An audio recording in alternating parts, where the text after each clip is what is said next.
When Rare released Perfect Dark in the year 2000, I was already beginning my transition from console gamer to PC gamer. That was the year I would get my Voodoo 5 5500 graphics card, even though I didn't have a computer with an AGP slot to put the card in yet, and would start the long path downward for me and console gaming. I had a Nintendo 64 and had certainly loved it up until that point, and would continue to play it afterward, but I wasn't seeking out as many new games for it. A few friends had got Perfect Dark, and I said, oh, it's like GoldenEye. And for whatever reason, I found the game slightly harder to control than the GoldenEye game I'd already 100%ed. I didn't have the expansion pack for my Nintendo 64, and I didn't see the point in investing so much in a game that didn't look nearly as good as all my PC games, like Half-Life, Unreal, and Quake 3. But Perfect Dark has been widely regarded as a classic for the Nintendo 64, a must-play that I never got around to playing. At one point, I even tried the remake on Xbox 360, but my disdain for the game had somehow carried over, and I'm willing to admit that I didn't give the game a fair shot. I decided I should correct that. Popping Perfect Dark into my Nintendo 64 and starting a fresh game, I was just kind of thrown into a brief tutorial walking around the station, or the Institute, or whatever. This game gives you some practice or a refresher of the first-person controls exclusive to this era of Nintendo 64 game.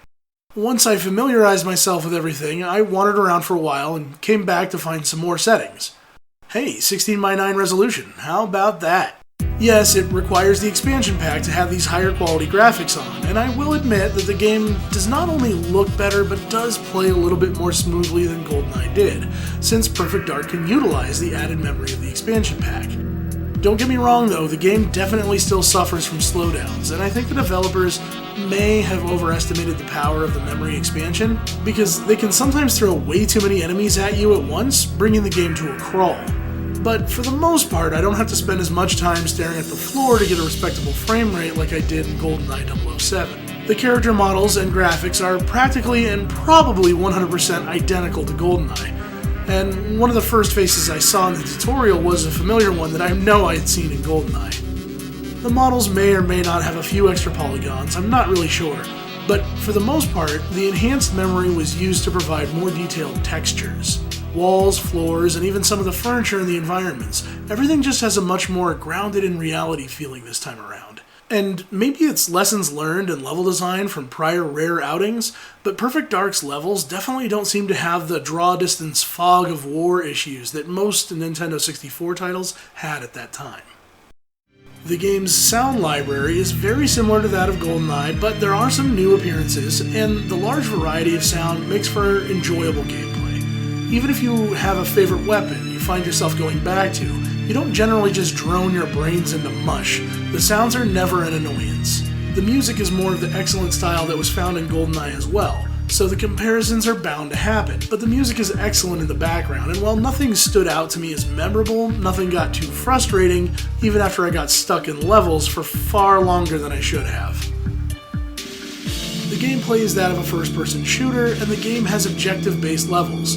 Complete the objectives to move on. You don't always necessarily have to reach a specific exit, just complete the tasks.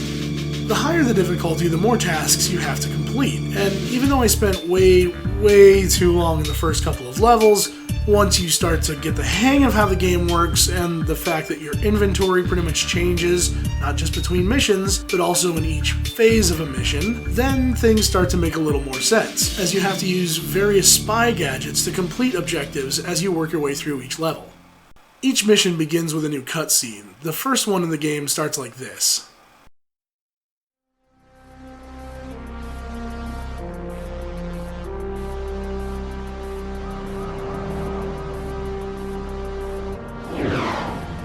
Why the big hurry?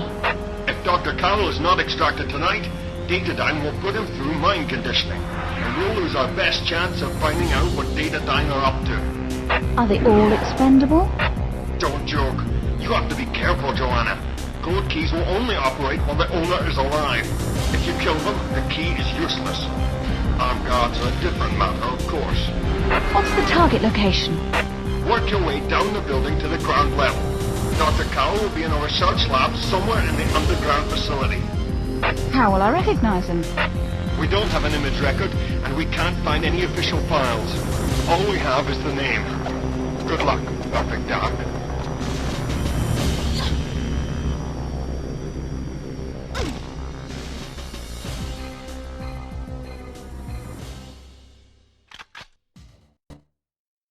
Alright, so this seems pretty straightforward, but it doesn't take long before you realize Dr. Carroll isn't quite what you expect. So you keep trudging through a few more missions. Before you know it, you uncover a plot that might bring harm to the President of the United States. But then you're told to drop what you're doing and head to the Nevada desert. Your in-game character, Joanna Dark, protests a little, figuring a plot involving the President should be a priority. But before you know it, you're invading Area 51. When suddenly, you have a rescue mission on your hands. And then, wait, okay, hold on. What is happening in this game? Let me check the manual.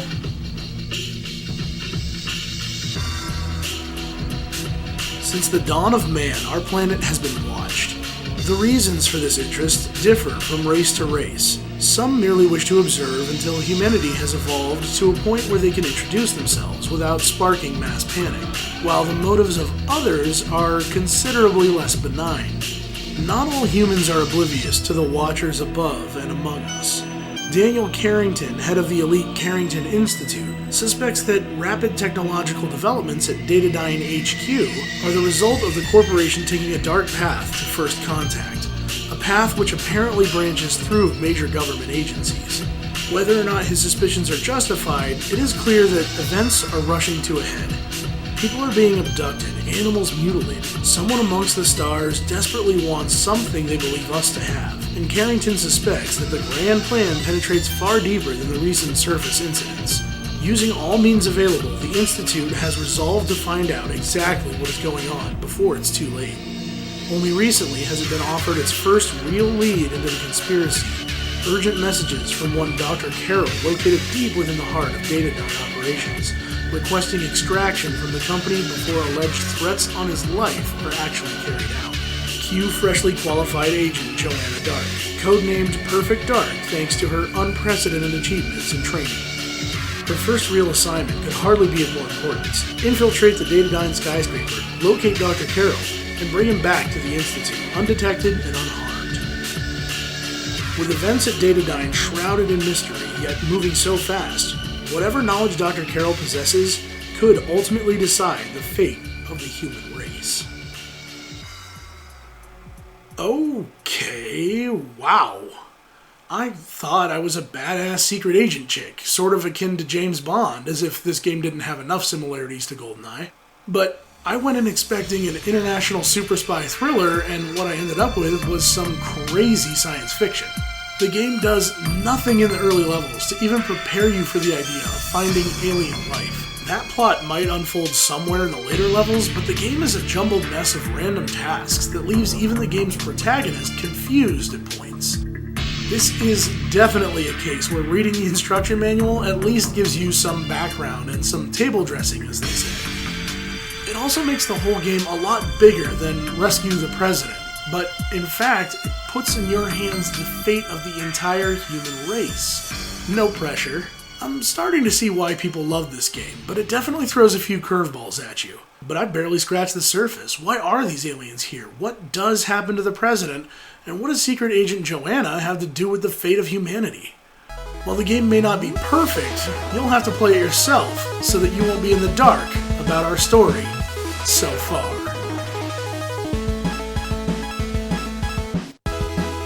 Hey everybody, thanks for watching episode number 59 of Our Story So Far TV. It's that time of year. I'm really sorry I kind of had to struggle through it with a bit of a sore throat. I hope you didn't mind, but hey, if it drove you crazy, then just give me a thumbs down, I understand. Or just leave a comment below and trash talk my inability to stay healthy. But as always, if you want to start a dialogue, hit me up on Twitter over at NewAngel, that's N-U-A-N-G-E-L. If you want to find more episodes of this and you didn't necessarily find it where you thought you might, just go over to ourstorysofar.tv where I have every episode archived in 1080p quality. I'm coming up on some time off at the end of the year, which just means more time to work on these videos, actually. So I'm very excited for what's coming up. I don't know exactly what that is yet. I don't have anything to tease, but I guarantee it's going to be worth the wait, which won't be too long because I always try to have new episodes every 2 weeks. So until next time, take care of yourself.